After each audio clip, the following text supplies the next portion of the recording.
The Cowboy quarterback race is definitely taking shape with the spring game MVP, QB, being gone and the quarterback with the most snaps in the spring and on the team also being gone. Not saying it's a bad strategy, but I am saying it's a bold strategy, Cotton. Let's see if it pays off for him.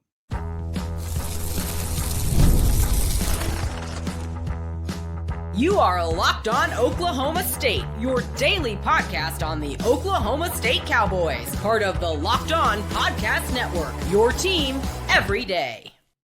Howdy, y'all, and hello, all. Welcome back to Locked On Oklahoma State, your daily stop for all things Cowboy and Cowgirl related. My name is Cody Stovall. I want to thank you kindly for stopping by to make this your first listen. We're available on all of your podcasting platforms, visually as well on YouTube. Find me personally on X at Holliday State. Today, we're partially brought to you by FanDuel. Make every moment matter more, especially right now when new customers can get $250 back in bonus bets when your first $5 bet is a winner. Get squared away with FanDuel.com today. Meanwhile, we're going to shift into the obvious news of Garret Rangel now entering the transfer portal alongside Milwaukee Smith. And we all did witness the spring game, and Milwaukee Smith did have the best spring game of the bunch, so obviously it was a little bit surprising. And now that Garret Rangel is entering the transfer portal, the timing is obviously not ideal. I think a lot of people assume that Garret Rangel wouldn't do as well this spring. Therefore, Hauss or Zane would have kind of taken control of that job anyways. And that didn't exactly happen. But at the same time, this is an indication that there's a shift in the landscape to some degree, once again, offensively. The idea that we're going to take some deep shots and we're going to kind of move to his own blocking scheme and potentially have some RPOs and get our quarterbacks more mobile on the outsides, I think that does make some sense. And evidently, Garret Rangel is just not going to be fast enough to operate the same way that Zane and Hauss can outside of the pocket. And you know what? I mean, there might be some legitimacy to that argument.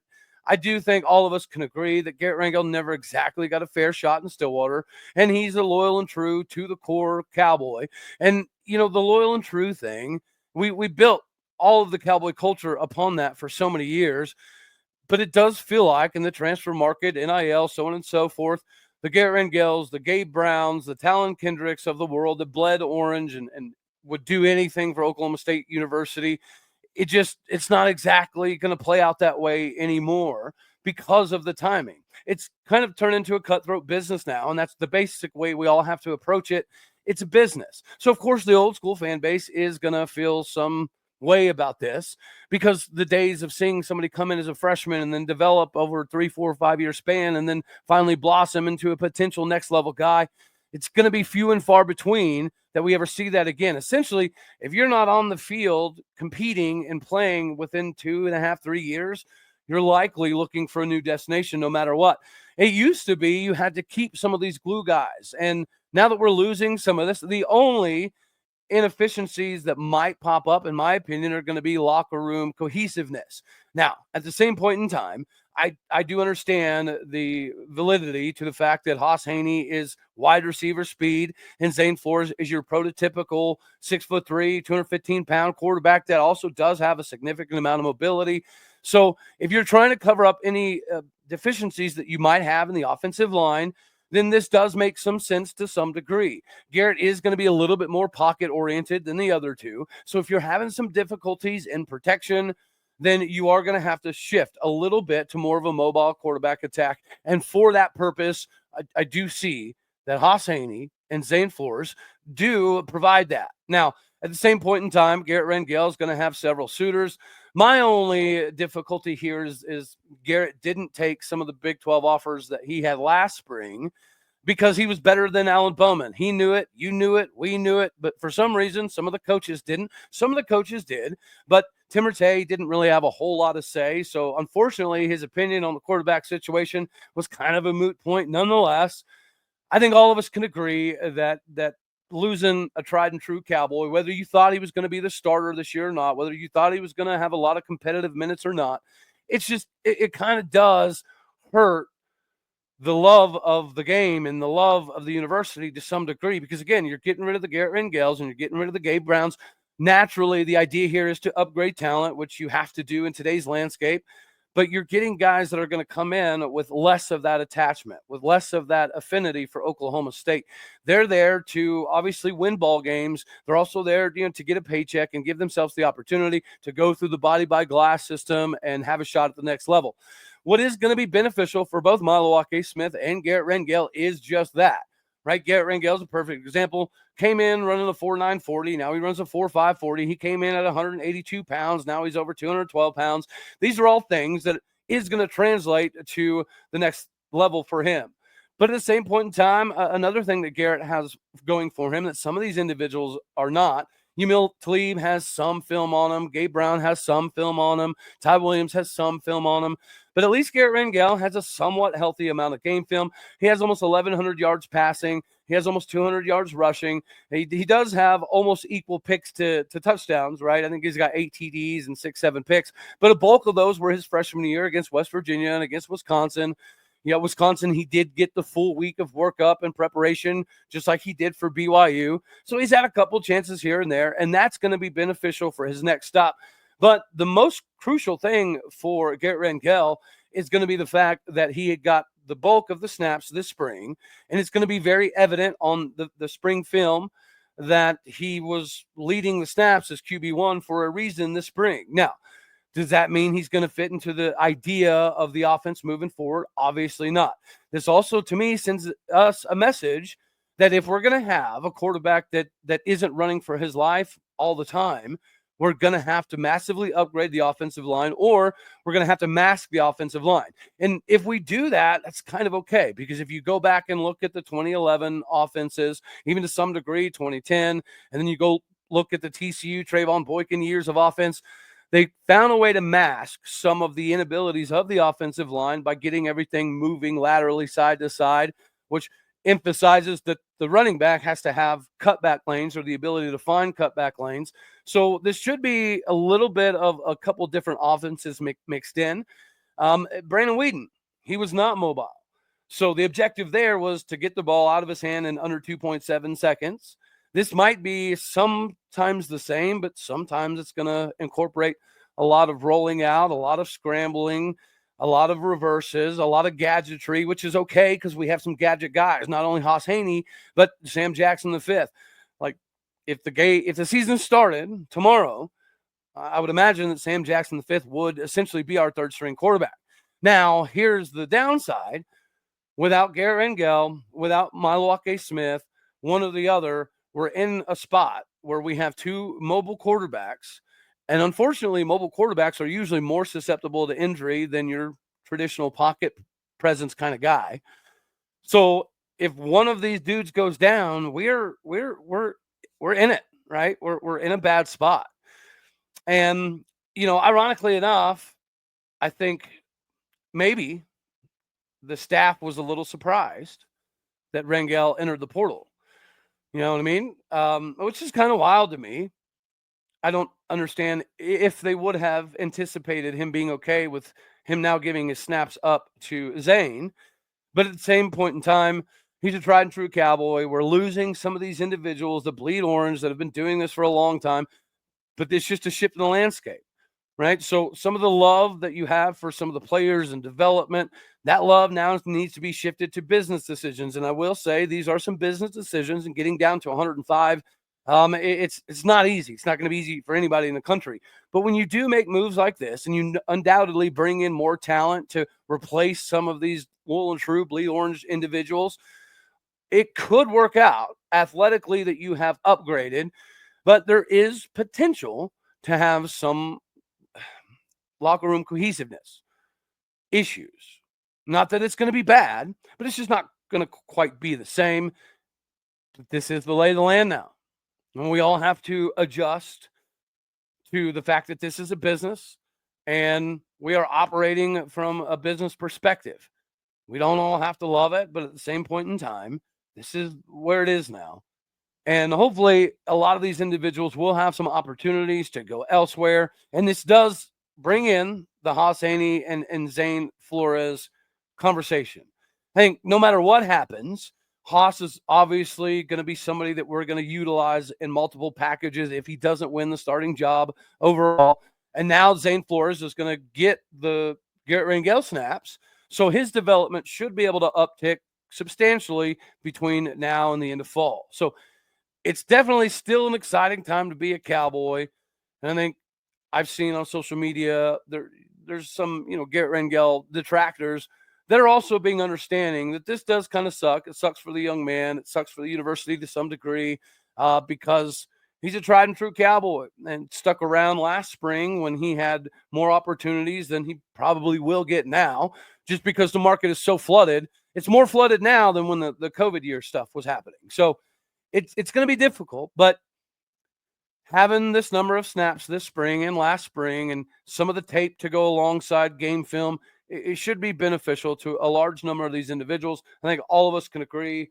We hope Garret Rangel goes off somewhere and is very, very successful.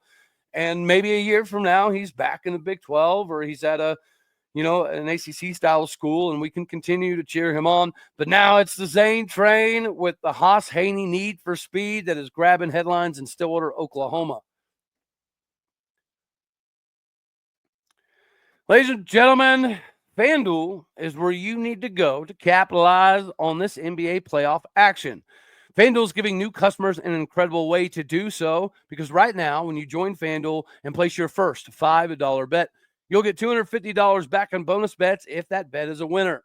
You're going to love how FanDuel makes it so easy, whether it's picking your favorite team or, diving into deep player props, whether it's three-pointers, steals, assists, blocks. FanDuel has so many ways for you to bet on your favorite player props. Plus, after the game tip-off is up in the air, you can even now combine live prop bets into the same game parlay for the biggest chances to win. Do not miss out on your opportunity to capitalize the most on this NBA playoff season. Head on over to FanDuel.com to claim your $250 back in bonus bets. That is FanDuel.com. Get that 250 bones back in bonus bets today with FanDuel. All right, now we get to shift gears a little bit here to the conversation of Cowboy baseball. We are just barely below 500, which is obviously problematic. This was a team from a talent perspective that could have had the opportunity, at least discussion-wise, to make a deep run, host a regional, possibly go on the road for a regional, and kind of get over that hump of being a regional team that can't get out of Stillwater, Oklahoma. But at 17 and 18, it's going to be difficult. Yet, is the Dallas Baptist W precisely what we needed to kind of get us back on track? I know it's super, super late in the season, and there's not really a lot of time to make up a lot of ground. So now we're kind of in a predicament where we really need to go ahead and win the Big 12 tournament. But whenever you beat a top 25 team in Dallas Baptist by run ruling them, that does let you know that the talent has always been there.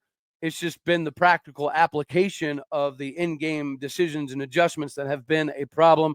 Plus, this snaps a 5-game losing streak against Dallas Baptist. Nolan Schubar became the 9th player in Oklahoma State history to reach the 50 home run mark. He hit homers number 50 and 51, and now he's 8th all-time in Oklahoma State's home run list. He wasn't the only one to get in on the home run action. Alex Conover, Jason Jones, Colin Brueggemann, all of these dudes had some fun. Brock Thompson got a bomb in there as well. This was a pretty wild experience. And Hunter Watkins, the Grand Canyon transfer, he pitched a gem. It was his 8th start of the season. He pitched a little over 5 1/3, I believe. He allowed 2 runs. Only one of them was earned. Struck out 7. Got the win on the bump. And Dallas Baptist just didn't really look like they had an answer. We legitimately, looked like the better team. And so now you kind of dive into some of this. Is this the biggest win of the season? Well, we should have beat Clemson, right? That would have been up there. Texas A&M, they're looking better and better. Honestly, as the season has progressed, they've continuously got better. So that win does look better and better and better over time. And then Mississippi State, right? That's an SEC W. But I do think that the run ruling effect here is why this is going to be the biggest win of the season, in my personal opinion.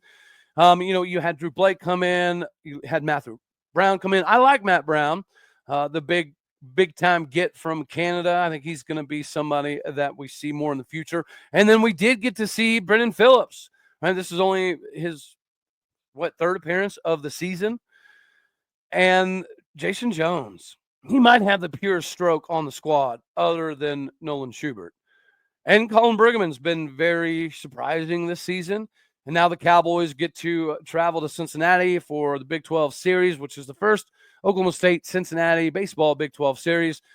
Obviously, that'll be a little bit later today. But when you're an 18-19 club and you beat a 28-12 club that's top 25 in the country, that is a mainstay when it comes to super regionals and giving people runs for their money and having the opportunity to make super regionals, when you run rule them in the fashion that we did, this is a big deal. And on top of all of the home runs, we did play a little bit of small ball, right? Alex Conover had a massive shift on him, and all he did was just bunt it up the line, which I don't understand why we don't do that more often. Like a perfect example would be Nolan.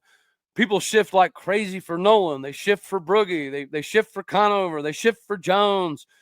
And we don't place hit all that often, which is, I think, one of the biggest differences between some of the old school Cowboy clubs, even the beginning of Josh Holliday's time here, and, this Cowboy ball club. The ability on this team is wild. The talent is wild. We've got a bunch of dudes that are going to get drafted somewhat pretty high, I would imagine. It's been a rough go of it. And, it's been a rough go for softball too, but at least Kenny Gajewski was willing to be honest and make changes and put himself back in the field as a third base coach and put Vanessa on the field again as a first base coach and pull those coaches off the field and put them in the dugout. We've adjusted the lineup. We pinch run for girls whenever we're struggling. Some of those things we don't typically seem to be doing in baseball for whatever reason. I don't know. But the management of this baseball season needs to be studied. The borderline arrogance of Josh Holliday needs to be studied. I do think he's feeling the heat and the pressure. But it's kind of like if you go back and look at football, right? And this is a conversation I had with some of the individuals that are transferring. Whenever you look back in this previous season, if Garret Rangel would have stayed healthy, we'd have won BYU. And let's say that we win the next, 4 games in a row or something to that effect, put ourselves in the conversation, then we would still have Casey Dunn. And I know some of you out there aren't big fans of Brian Nardo, but if we'd gone to a bowl game last year, we'd still have Nardo. We'd still have Dunn and Dickey and McAdoo. We'd still have all of the problematic coaches that, for one reason or another, weren't all that successful. I think Nardo is a little bit different than that group, given, some of the things that were adjusted for him without a whole lot of his input. But nonetheless, we have to look at it from that perspective in a baseball sense. Do we want Oklahoma State to go win the Big 12 tournament? Abso-flippin-lutely. Right? That's been my biggest knock on Mike Gundy, is not the coaching, not the wins. It's been just the lack of Big 12 championships. Yet Josh Holliday's kind of the opposite, right? He doesn't show up at times when we need him to, but he does have a couple different Big 12 tournament championships, Big 12 trophies, and that is a big deal. So I absolutely think it'd be huge for Oklahoma State to make a run in the Big 12 tournament, win the daggone thing, get yourself in the postseason. And that is practical to some degree because that's what happened to Florida last year, right? Remember when we're hosting a regional and we look at Florida and they were 19-18 or something. They were right at 500, right just above 500. And if it wasn't for their SEC tournament performance, they would have never made it. But they did. And then they turned it into a huge run, not just beating us. They went on the supers. They had the opportunity to compete for a national championship. Jack Caglione had a big hand in that. But this was a 500 ball club coming into the Stillwater Regional. So it just happened. So Oklahoma State can definitely do the same thing. My only reluctancy would be, if that were to happen, if we win the Big 12 tournament and we end up going to a regional, no matter what happens in the regional, because it does hit a little bit different when you're not hosting, right? Your expectations when you go on the road as opposed to when you're hosting, they are a little bit different. But yes, we just saw Florida do it. We know it can be done. We've got the talent to replicate the same thing or at least get somewhat close. But it does beg the question, if that were to happen, Does that mean Josh Holliday gets another pass for this abysmal coaching performance? Does that mean we would keep the same coaches, the same staff, the same issues? Or could this season, whether we end up winning the Big 12 tournament, go to the postseason or not, could this possibly be an ego check moment for Josh Holliday where there's a come to Jesus meeting of sorts, much like Gundy kind of had with BOR, and get the most out of it? We have the nicest facilities in the United States of America. We were voted the top stadium in the country 3 years in a row. I know we didn't win nicest stadium in the country this last season, but the couple teams ahead of us were the same teams that were below us the 3 years prior. So I don't understand the discrepancy there. Nothing changed at O'Brate, but still, the point remains, from a recruiting perspective, guys, we're going to get top-notch talent just because of the facilities and the training capabilities that a lot of major league parks don't even have. So with or without Josh Holliday, and I'm not saying we need to get rid of Josh Holliday, but with or without Josh Holliday, the recruiting's not going to change a significant amount. So Josh Holliday also needs to understand there's a rich tradition, there's a rich history, and with those facilities, you're going to be able to Rob Glass your way to some kids that other universities are not going to be able to do. Lower tier universities are just not going to be able to have all of this stuff that is going to be able to get the most out of the talent. But then, are we going to start getting the most out of the talent? Because I think we could all make the argument that that is not happening at the moment. Unless this Dallas Baptist W is precisely what we needed to kind of shift the possibilities of this upcoming or this particular baseball season. We shall see. If we sweep Cincinnati and we roll into the Big 12 tournament hot, then a lot of things could still happen because we just watched it happen last year to us in O'Brate Stadium. Speaking of getting things squared away, how about you, Amazon Fire TV? Did you know your Fire TV is also an Xbox? You can turn on any TV into your gaming and entertainment hub with Fire Stick 4K devices. There's no console required. Just grab your paired controller, subscribe, sign into your Xbox Game Pass Ultimate with EA Play included, and you're ready to rock and roll. Dive into hundreds of premium titles from EA Sports, College Football 25 to Call of Duty, Black Ops 6, and Avowed as easily as you stream your favorite shows. It's gaming made simple, and it's all on Fire TV. The latest technology for elevating play is now here with Wi-Fi 6-6E and auto low latency mode. Advanced technology, Fire Stick TV 4K delivers smoother, more responsible gameplay with lightning fast speeds you need to stay competitive. With 4K streaming, watch more than 1.5 million movies and TV episodes from your favorite subscribed services like Netflix, Prime Video, Disney Plus, Max, and many more. Play high-quality Xbox games at a fraction of the cost off of a console. Already have a console? That works too. A Fire TV Stick 4K device is more affordable and easier to travel with allowing you to take you and your kids' games anywhere you go. This is the best in the business for you. Get the Fire Stick 4K so you can be the game changer. Host, have fun little casual gaming experience events or whatever. It's a great option for you and your friends and your kids. So head on over to Amazon.com/Fire TV Locked On to get started. Xbox Game Pass Ultimate subscription and compatible controllers required. Available on select devices, including Fire TV Stick 4K second generation, Fire TV Stick 4K Max first and second generation, and Fire TV Cube. Get all of your gaming, streaming, TV needs squared away today with Amazon Fire TV. All right, ladies and gentlemen, before we skedaddle on off of here, we do have to talk about the Cowgirls acquiring yet another big. Faith Acker is now joining the Cowgirls, and this young lady has been an absolute menace so far. And she's already been able to kind of break a couple records, set a couple records. This 6'2" center has already been the WAC all freshman team, 2-time WAC newcomer of the week, WAC player of the week. She's the single season Division I record holder in the program with rebounds for 213. This was also after she broke a Division I record. She scored 21 points, going 10 for 11, shooting 90.7 or 90.1% from the floor, which is also a record. So she can bang down low. She started so many games at Tarleton State that she's just a sophomore. Okay, so 213 rebounds as only a sophomore.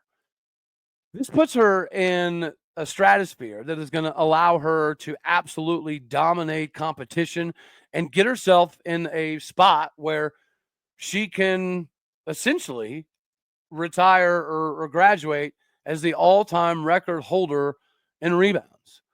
So it's a lot of value. I mean, she's dropped 21 before, 23 before, 24 before.